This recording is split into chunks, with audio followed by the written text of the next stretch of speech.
அனைவருக்கும் காலை வணக்கம். இந்த நாள் இனிய நாளாகட்டும். அன்பு என்றால் அது அன்னை தெரசா என்று எல்லோராலும் அறியப்பட்டிருந்த அவருடைய வாழ்க்கையில் நடந்த சம்பவங்களை இப்பொழுது பார்க்கலாம். அதிகாலையிலே எழுந்து குளித்துவிட்டு தெரு தெருவாக போய் யாசகம் கேட்டு தனது சேவை மையங்களுக்கு நிதி திரட்டுவது வழக்கம். ஒரு நாள் கடைக்கு முன் சென்று யாசகம் கேட்டு கொண்டிருந்தார். அந்த கடைக்காரர் வெற்றிலை பாக்கு போட்டுக்கொண்டு பார்த்தும் பார்க்காதது போல் இருந்தார். கடைக்காரரிடம் இருந்து எதையாவது வாங்கிவிட வேண்டும் என்று உறுதியுடன் தொடர்ந்து கேட்டுக்கொண்டே இருந்தார். கடைக்காரர் அம்மையாரை கோபமாக பார்த்துவிட்டு அம்மையார் நீட்டிய கையில் எச்சிலை துப்பினார். அப்போது சற்றும் மனம் தளராமல், மிக்க நன்றி, நீங்கள் கொடுத்தது எனக்கு, என் விடுதியில் இருக்கும் அனாதை குழந்தைகளுக்கு ஏதாவது கொடுங்கள் என்று கேட்டார். அந்த கடைக்காரர் அதிர்ச்சியானார். இப்படி ஒரு சகிப்பு தன்மையுடைய பெண்ணை இப்பொழுதுதான் முதன்முறையாக பார்க்கிறேன் என்று கூறிவிட்டு நொடி பொழுதில் கல்லா பெட்டியில் இருந்த மொத்த பணத்தையும் எடுத்து அன்னை தெரசா நீட்டிய இரு கைகளிலும் வைத்து விட்டார். இறுதி வெற்றி தெரசாவுக்குத்தான். இப்படி தெரசாவின் ஒவ்வொரு வெற்றியின் பின்னணியிலும் பல்வேறு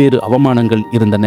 இதைத்தான் பரிசுத்த வேதாகம் மத்தேயு 5:10 நீதியின் நிமித்தம் துன்பப்படுகிறவர்கள் பாக்கியவான்கள், பரலோக ராஜ்யம் அவர்களுடையது என்று பார்க்கிறோம். ஒருமுறை போப் ஆண்டவர் இந்தியா சுற்றுப்பயணம் மேற்கொண்ட போது தனது சுற்றுப்பயணத்திற்காக பயன்படுத்திய விலை உயர்ந்த காரை அன்னை தெரசாவுக்கு அன்பளிப்பாக கொடுத்தார். சொகுசு காரில் பயணம் செய்வதற்கு சிறிதளவும் விருப்பமில்லை, ஆனாலும் அதனை மறுக்கவும் விருப்பமில்லை. எனவே புன்னகையோடு ஏற்றுக்கொண்டார். அடுத்த நிமிடமே அந்த காரை ஏலமிடுமாறு கோரிக்கை விடுத்தார். அந்த பணத்தை அறக்கட்டளை நிதியில் சேர்த்துக் கொண்டார். இது பலரையும் ஆச்சரியத்தில் மூழ்கடித்த சம்பவம். இதுபோன்று தாம் பெறும் அனைத்து பரிசுகளையும் ஏலமிட்டு அந்த பணத்தை அறக்கட்டளை நிதியில் சேர்த்தார். தனது முழு நேரமும் ஏழைகளுக்காகவும் ஏழை குழந்தைகளின் கல்விக்காகவும் குடிசை வாசிகளின் மருத்துவம் மற்றும் சுகாதாரத்துக்காகவும் செலவழித்தார். இதனால் அனைவரும் அன்னை தெரசாவை குடிசை சகோதரி என்று அழைக்க ஆரம்பித்தனர். பரிசுத்த வேதாகமும் இதைத்தான் மத்தேயு 5:16 இவ்விதமாய் மனுஷர் உங்கள் நற்கிரிகளை கண்டு பரலோகத்திருக்கிற உங்கள் பிதாவை மகிமைப்படுத்தும்படி உங்கள் வெளிச்சம் அவர்கள் முன்பாக பிரகாசிக்க கடவுது என்று